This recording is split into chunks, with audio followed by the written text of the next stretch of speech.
Thank you very much for the kind introductory words, and thank you very much for having me here today and learning a little bit about your important mission and the important work you're doing. I think in the introduction you already mentioned election integrity. It doesn't start 4 weeks before the elections, but it's about how do people form their political opinions. And we know there is an extremely serious authoritarian threat to democracy as such. And we can see this unfolding in the United States right now at a speed that I think nobody of us would ever have imagined. So there's an authoritarian threat that is very, very concrete.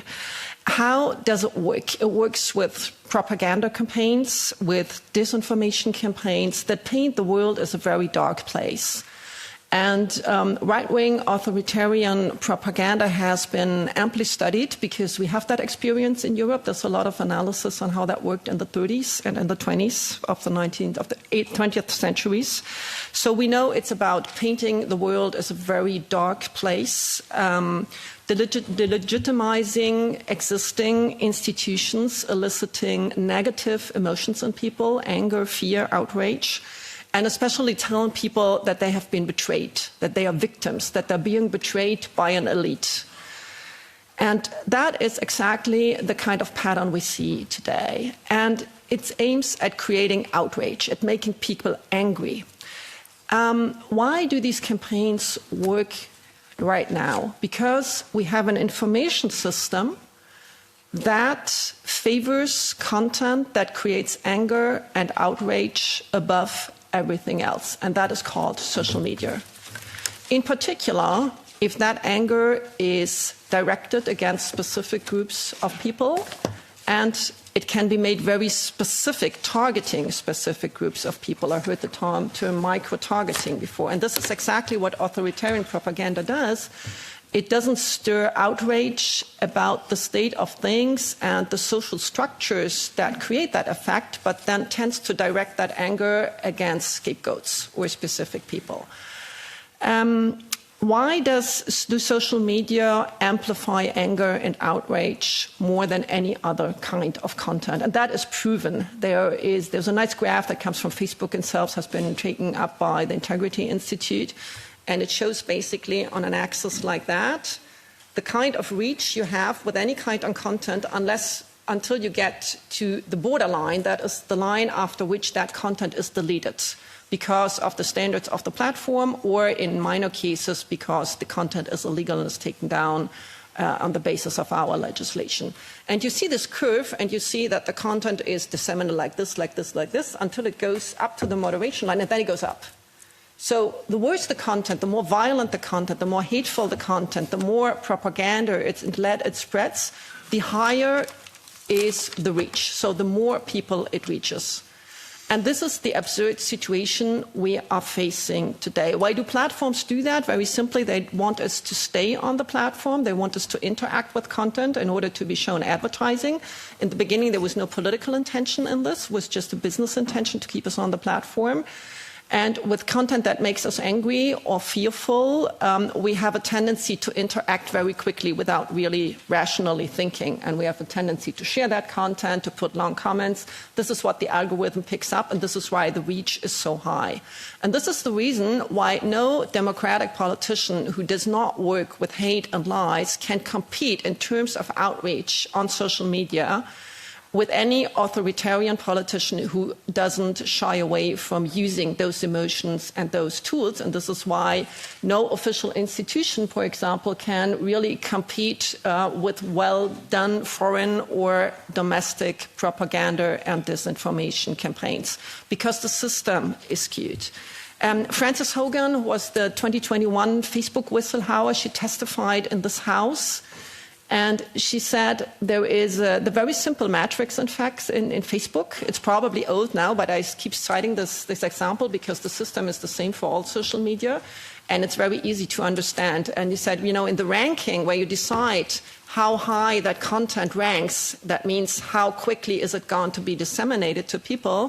For a like, you get 1 point. And for an angry emoji, you get 5. So what people see is not what they want to see. It's not what they like. It's what makes them angry. And that is the basic problem of social media, because it perfectly fits into the authoritarian strategy of making people angry at the existing system. That system is called engagement-based ranking. And it makes us all very vulnerable because it's very easy to manipulate. So first of all, you have to use those emotions, and it's the extremist parties that use those emotions, because the other ones want to build things, want to work together. And it's very easy to manipulate with bot networks. You know, you can very, very easily buy bot networks. If you want to do that, you can buy retweets, you can buy whole bots. Artificial intelligence makes that even easier, but it's existed before, but now it's accelerated really at a pace that is hard to follow. And this is how you influence engagement. And this is exactly what happened in Romania. It was bot networks and influencers who were paid for taking that content up. And this is how you can really massively influence the kind of information or disinformation or content that reaches people. And on the other hand, it also means that freedom of expression of everybody else is suppressed, because everybody else's content will not be seen by people. Because if you try to pass on a democratic, peaceful message without spreading hate against some scapegoat, you will always have a lot less visibility than those extremist actors. That is how the system works, and it's very hard to work against that. The good thing is we have a solution. It's called Article 34 and 35 of the Digital Services Act. It's a provision that says platforms have to do risk assessment on systemic risk to, for example, public discourse in elections, which is exactly your case, but also media freedom, freedom of expression.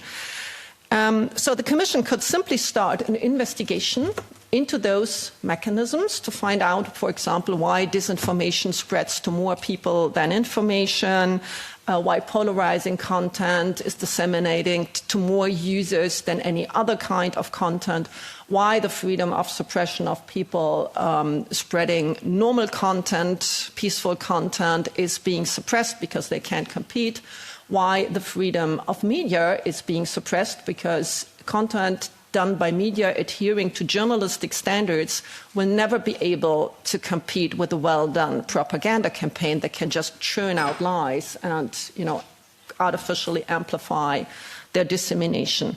So this is exactly the investigation that the European Commission, DG Connect, could do right now. And they could use Article 35 mitigating measures to simply ban this mechanism called engagement-based ranking.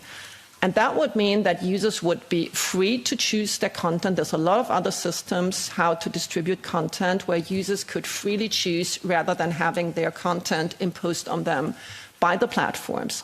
On top of that, we are observing, especially in the case of X, a probably almost manual manipulation of the algorithm that Elon Musk admits to doing. If you look at the date when he joined President Trump's campaign, the reach of his own account and the reach of Republican account goes up by something like 5 or 10 times, while you cannot observe anything like that for the Democrats. There is a study that obviously shows that he manipulated the visibility of content of political parties and political candidates in Germany during the federal election 2024. Where far-right AfD was boosted by 2.5 times. BSW, a very Putin-friendly party, was increased by a factor 10. And Greens and Social Democrats were heavily suppressed. The Greens by a factor 5, as Social Democrats by a factor of 12. If you put that against each other, this is totally crazy. So this is what the Commission could do, start an comprehensive investigations on all social media that have an impact on forming people's political opinions, identify those mechanisms. Every expert says it's engagement-based ranking, that's the problem, and request the platforms to change those algorithms in a way that we have real user choice. That would mean that serious media have a chance, that all politicians have the same chance. We have a level playing field for information in social media, which also means, in the end, traditional media, because traditional media, to some point, also have to abide by this, by these criteria. And I'm very, very sure that if we take that measure And the good thing is we can take that now. We don't need a new piece of legislation. We can do this. The European Commission can do this tomorrow. I am very sure that democracy, at least in Europe, stands a very, very serious chance of not only surviving, but becoming stronger and better and delivering better results for our citizens. Thank you very much.